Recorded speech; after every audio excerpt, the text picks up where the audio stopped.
estamos vendo que a hegemonia do mundo está mudando, assim, aparentemente, já não é mais aquilo que era anteriormente, e Estados Unidos perdendo força, a China ganhando, os Estados Unidos está no quinto lugar no quadro de medalhas. É disso que a gente vai falar, né? É desse tipo de geopolítica que a gente vai falar. Não, é esse tipo. Olha que também existe geopolítica de jogos, de esportes. Mas não vou entrar nessa seara, porque não sou um geopolítico do esporte. Mas o que você Mas, falou, Júlio, sobre nova ordem mundial, e quando a gente comentou, né, vamos falar sobre isso, sobre geopolítica, jogo do poder, e eu já tinha separado ali algumas ideias e tal, e veio Israel, e eu queria já começar por esse assunto, porque assim, poucas pessoas têm a real dimensão do que Israel conseguiu fazer nos últimos dias, né? O que, não sei se todos já estão informados, porque aconteceram muitas coisas hoje, inclusive, né? Mas recapitulando de forma breve, todo mundo viu aquele ataque que vitimou jovens e crianças drusas em território israelense, ou território sírio ocupado por Israel, que são as colinas de Golã.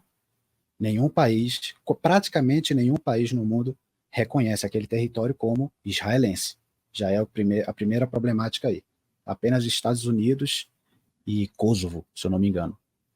Então teve aquele ataque que Hezbollah fez e vitimou crianças drusas em território ocupado por Israel. E o que Israel é drusa? conseguiu.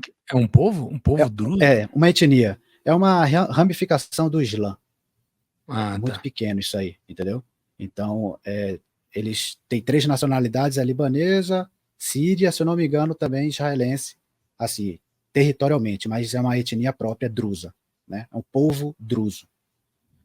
Então, o primeiro argumento contra Israel é que não poderia ser considerado autodefesa porque não foram cidadãos israelenses. Só que foi atacado em território ocupado por Israel.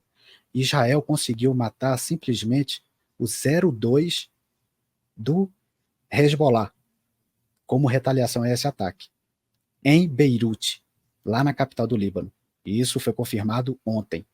Hoje, nós acompanhamos a informação de que Israel conseguiu matar o 01 do Hamas em Teherã, capital do Irã, ao mesmo tempo em que os Estados Unidos matou um líder sênior do Kataib Hezbollah, que é uma milícia patrocinada pelo Irã, mas sediada no Iraque, e também um ataque israelense em Damasco, capital da Síria, que matou um líder sênior da guarda iraniana.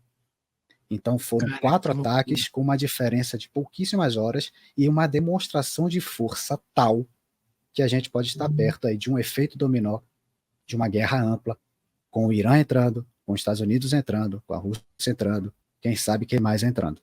Só para começar a live assim, light, eu queria dar essa introdução. Deus. Meu Deus.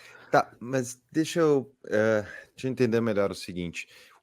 Primeiro, o Globo News, eu vi um quadro, eu não vejo a Globo News, mas o pessoal insiste em colocar no Twitter quadros da Globo News, daí eu acabo vendo aquilo ali, e eu fico me flagelando, e daí a mulher falou lá na lista, disse que o líder morto do Hamas por Israel, lá no Irã, era parte do lado político do Hamas, e que ele era uma pessoa que pregava queria distensionar o conflito e que Ele tinha era perdido moderado que e ele a era favor de moderado. acordos de Isso. cessar-fogo.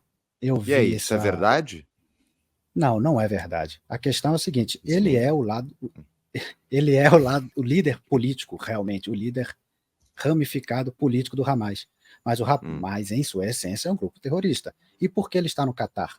Ele está no Catar porque lá ele pode passar imune aos ataques israelenses. Uma coisa interessante desse ataque de hoje é o seguinte: se Israel conseguiu matar o líder do Hezbollah em Teherã, por que ele já não fez isso há muito tempo atrás, no Catar? Aí temos que lembrar que o Catar é um ator indispensável para poder se negociar com o Hamas. O Hamas não é um ente considerado um ator estatal que se possa negociar. A Palestina não é um estado, etc. Mas o Catar é o ator mediador disso e é inescapável. Segundo ponto, o Catar tem a maior base da Marinha Americana no Oriente Médio. Então, um ataque de Israel em Catar teria que ter uma permissão americana. E tudo leva a crer que o ataque de hoje em Teherã não teve anuência americana. As informações podem mudar esse entendimento, mas tudo indica até agora que não teve.